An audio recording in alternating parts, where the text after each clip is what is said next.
Good morning, students. In the last lecture, we were discussing about protection policy. Last lecture में हमने protection policy की meaning और argument for and against ये topic हमने discuss किया. आज के लेक्चर में हम उसके आगे का जो टॉपिक है that is tariff and non tariff barriers, ये हम डिस्कस करेंगे. तो सबसे पहले देख लेते हैं कि लास्ट लेक्चर में हमने जो मीनिंग देखा था प्रोटेक्शन पॉलिसी की, उसका थोड़ा सा रिकैप देख लेते हैं. प्रोटेक्शन पॉलिसी का मीनिंग हमने क्या देखा था कि गवर्नमेंट की ऐसी पॉलिसी जिसमें गवर्नमेंट जो डोमेस्टिक इंडस्ट्रीज़ हैं उस डोमेस्टिक इंडस्ट्रीज़ को प्रोटेक्शन देने की कोशिश, उनको सपोर्ट देने की कोशिश ये गवर्नमेंट करती है, और उस पॉलिसी को प्रोटेक्शन पॉलिसी या प्रोटेक्शनिज्म भी कहते हैं. तो इस पॉलिसी की वजह से हमने देखा कि बहुत सारे बेनिफिट्स भी होते हैं, employment generation, self dependent advantage और बाकी के भी एडवांटेज होते हैं. साथ में हमने देखा कि इसके कुछ लिमिटेशंस भी रहते हैं. आज हम देखेंगे कि जो प्रोटेक्शन पॉलिसी है जिसमें गवर्नमेंट होम इंडस्ट्रीज़ को या डोमेस्टिक इंडस्ट्रीज़ को सपोर्ट करती है, तो किस प्रकार से करती है. तो ये प्रोटेक्शन देने के लिए गवर्नमेंट के पास दो रास्ते हैं. एक टैरिफ बैरियर, टैरिफ मतलब टैक्स ऑन इंपोर्ट. इंपोर्ट पर गवर्नमेंट टैक्स लगाने से अपनी होम इंडस्ट्रीज को सपोर्ट कर सकती है. जैसे फॉर एग्जांपल कि कोई एक पर्टिकुलर कमोडिटी है, वो कमोडिटी इंडिया में आ रही है. अब वो कमोडिटी आने की वजह से वो कमोडिटी अगर इंडिया में ही मैन्युफैक्चर होती तो इंडिया के जो इंडस्ट्रीज है उसका डेवलपमेंट होता, लोगों को काम मिलता, एम्प्लॉयमेंट जनरेशन होता और जीडीपी बढ़ता. लेकिन अभी वही कमोडिटी फॉरेन से डायरेक्ट इम्पोर्ट हो रही है और इसकी वजह से यहाँ की इंडस्ट्रीज की को लॉस हो रहा है. तो इसमें गवर्नमेंट क्या कहेगी कि उस पर्टिकुलर इम्पोर्ट जिस हो रहा है उस इंपोर्ट पर गवर्नमेंट क्या कर देगी, टैक्स लगा देगी. And this tax on import is called as tariff. उसी को कहते हैं टैरिफ बैरियर. अब उस पर टैक्स गवर्नमेंट क्यों लगाती है इंपोर्ट पर, कि वो इंपोर्ट जिस कमोडिटी का कर रहे हैं उस पर अगर गवर्नमेंट टैक्स लगा देती ज़्यादा तो उसकी वजह से क्या हो जाएगा कि वो इम्पोर्टेड गुड्स जो है वो बहुत महंगी हो जाएगी और फिर उसको उसकी जो डिमांड है प्राइस बढ़ने की वजह से डोमेस्टिक इकोनॉमी में उसकी प्राइस बहुत बढ़ जाएंगे और प्राइस बढ़ने की वजह से उसकी डिमांड क्या हो जाएगी, कम हो जाएगी. तो उसकी वजह से फिर उसका सब्सिट्यूट कौन सा अवेलेबल है हमारे देश में, उस पर्टिकुलर गुड्स की सेल हो सकती है. तो इस इंटेंशन से गवर्नमेंट क्या करती है कि इंपोर्ट पर टैक्स लगा देती है सो दैट इंपोर्ट डिस्करेज हो और हमारे देश के जो इंडस्ट्रीज़ है वहाँ उससे प्रोड्यूस होने वाले गुड्स को लोग खरीदें. तो इस इंटेंशन से गवर्नमेंट जो है टैरिफ लगाती है, मतलब इंपोर्ट पर टैक्स लगाती है. तो ये एक तरीका हो गया कि जिस तरीके से गवर्नमेंट जो है ये इंपोर्ट पर टैक्स लगाती है उसको हम कहते हैं टैरिफ बैरियर.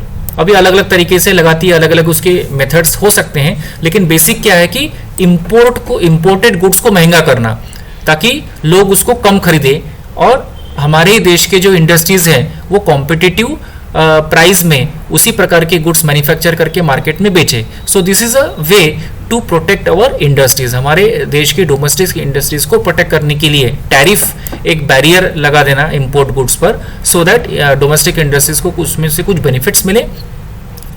और ये बेनिफिट कैसे मिलेंगे कि इंपोर्टेड गुड्स महंगी हो जाएगी तो इनडायरेक्टली कंज्यूमर जो है ये डिस्करेज होगा इंपोर्टेड गुड्स खरीदने के लिए.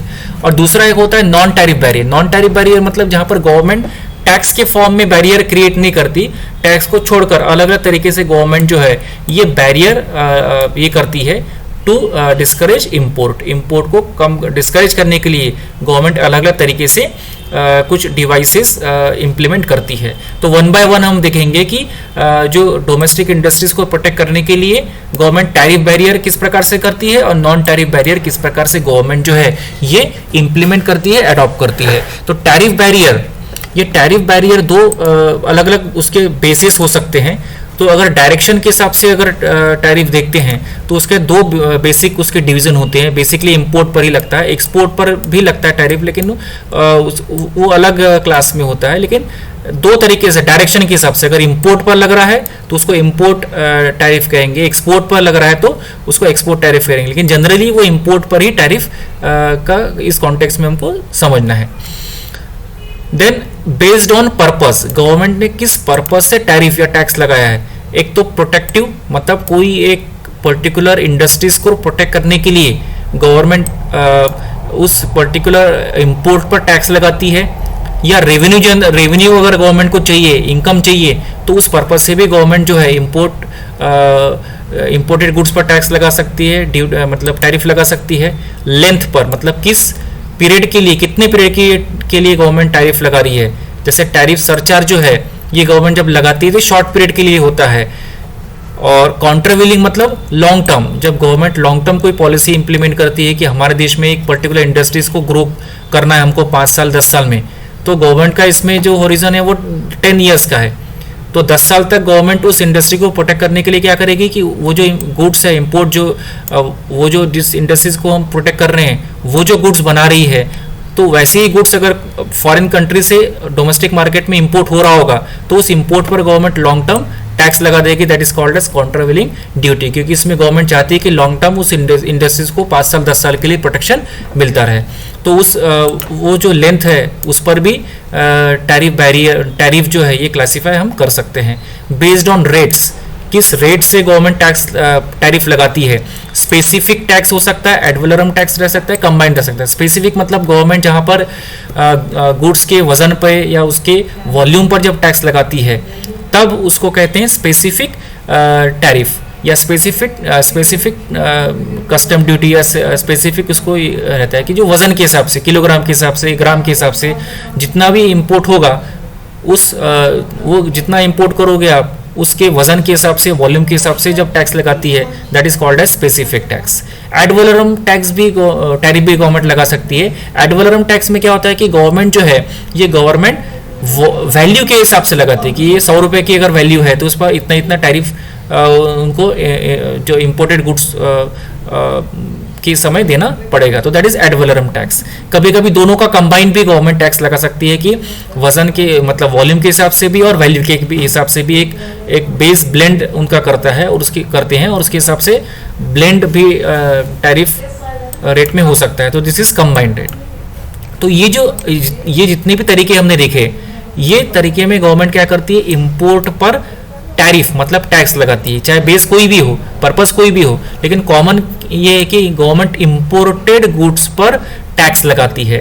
अब इंपोर्टेड गुड्स पर टैक्स लगाने के पीछे इंटेंशन क्या है कि वो गुड्स, इंपोर्टेड गुड्स क्या हो जाए, उसकी प्राइस महंगी हो जाए और लोग उसको कम खरीदे और हमारे ही देश के जो गुड्स बनी हुई हैं उसको लोग ज़्यादा खरीदे। ठीक है, इस इंटेंशन से गवर्नमेंट जो है ये टैरिफ बैरियर एक प्रकार से एक रुकावट पैदा करती है इंपोर्टेड गुड्स पर और हमारी डोमेस्टिक इंडस्ट्रीज को प्रोटेक्ट करने की कोशिश ये गवर्नमेंट करती है। और दूसरा जो प्रोटेक्शन देने का तरीका है टैरिफ को छोड़कर, that is non tariff barrier. इसमें गवर्नमेंट क्या करती है, इसमें गवर्नमेंट सब्सिडी देती है। सब्सिडी मतलब क्या कि गवर्नमेंट जो है ये कुछ खर्चे इंडस्ट्रीज के खुद कम कर देती है। जैसे फॉर एग्जांपल कि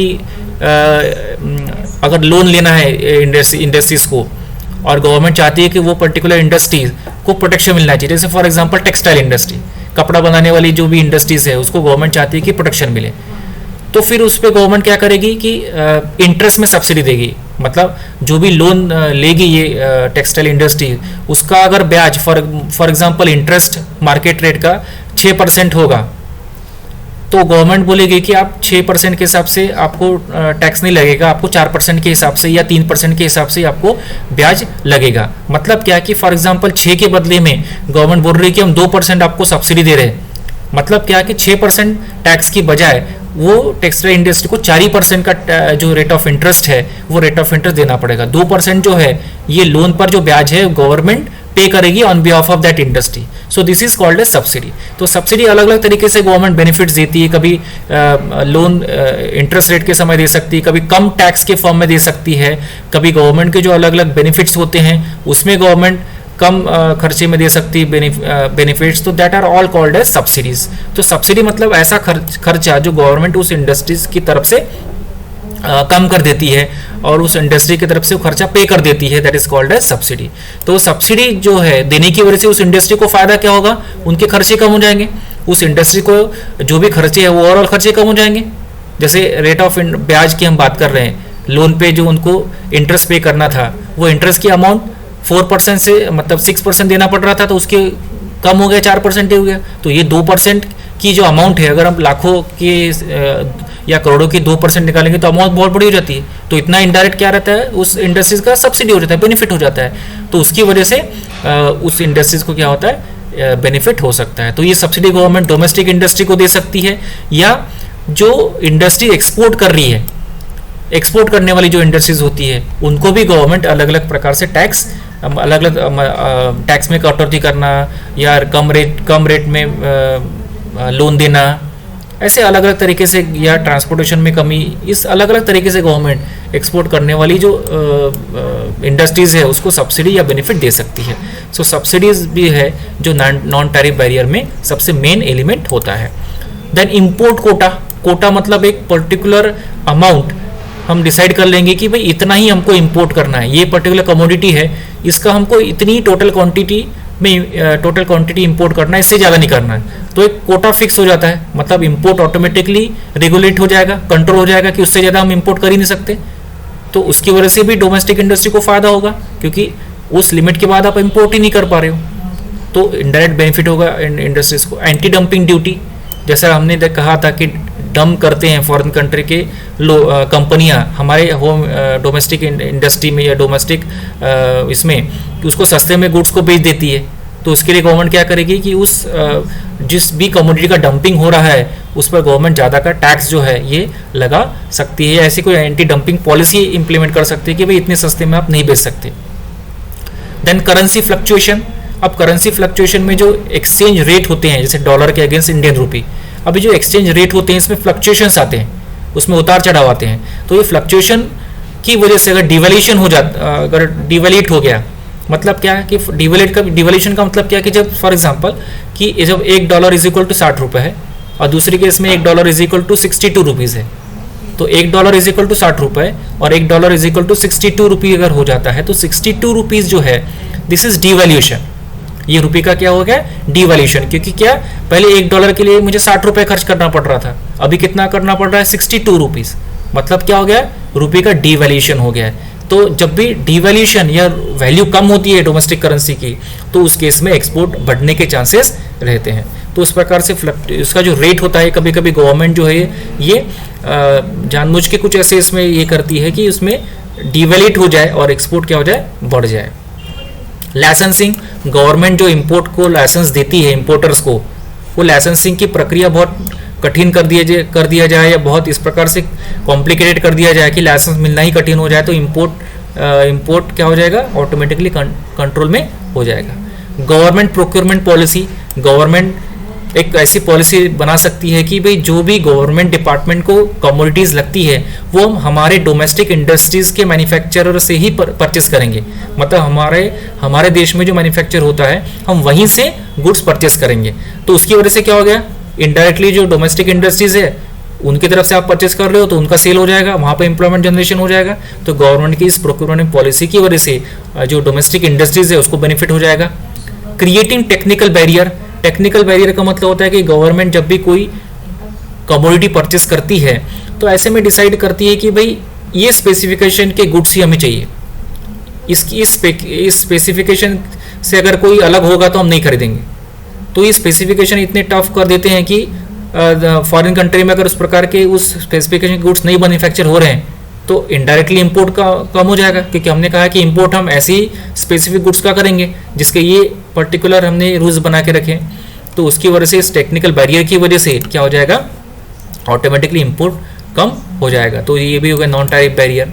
इन्वायरमेंटल रिस्ट्रिक्शन, हम ऐसा कुछ नियम ये कर सकते हैं कि ये पर्टिकुलर गुड्स की वजह से एनवायरनमेंट को प्रॉब्लम्स आते हैं, एनवायरनमेंट का डिग्रेडेशन हो रहा है, तो ये पर्टिकुलर केमिकल या प्लास्टिक या ऐसे कुछ केमिकल होंगे तो हम उसको इंपोर्ट नहीं करेंगे। तो इनडायरेक्टली फिर क्या हो जाएगा, वो एक तरीके से नॉन टैरिफ बैरियर हो जाता है कि हम उसका इंपोर्ट नहीं कर रहे हैं एनवायरनमेंट को प्रोटेक्शन करने के लिए। तो ये भी एक हो सकता है। देन गवर्नमेंट के रेगुलेशंस गवर्नमेंट ला सकती है कि भाई इंपोर्ट के मामले में और एक्सपोर्ट के मामले में तो ऐसे कुछ रेगुलेशन लाएगी कि जिससे ओवरऑल इंपोर्ट क्या हो जाए, कम हो जाए। तो इस प्रकार से रेगुलेशन गवर्नमेंट ला सकती है। तो अगर आपको प्रोटेक्शन पॉलिसी इंप्लीमेंट करना है गवर्नमेंट को तो गवर्नमेंट के पास दो ही रास्ते हैं, एक तो टैरिफ मतलब टैक्स बढ़ाना, दूसरा टैक्स को छोड़कर दूसरे रास्ते भी, जैसे हमने कहा सब्सिडी बढ़ाना, import quota, anti dumping, then currency fluctuation, licensing, government procurement policy, ये सब की वजह से इंडस्ट्रीज जो है, डोमेस्टिक इंडस्ट्रीज, उनको प्रोटेक्शन मिलता है। तो इस प्रकार से tariff barrier and non tariff barrier, ये दो तरीके हो सकते हैं प्रोटेक्शन पॉलिसी को इंप्लीमेंट करने के लिए।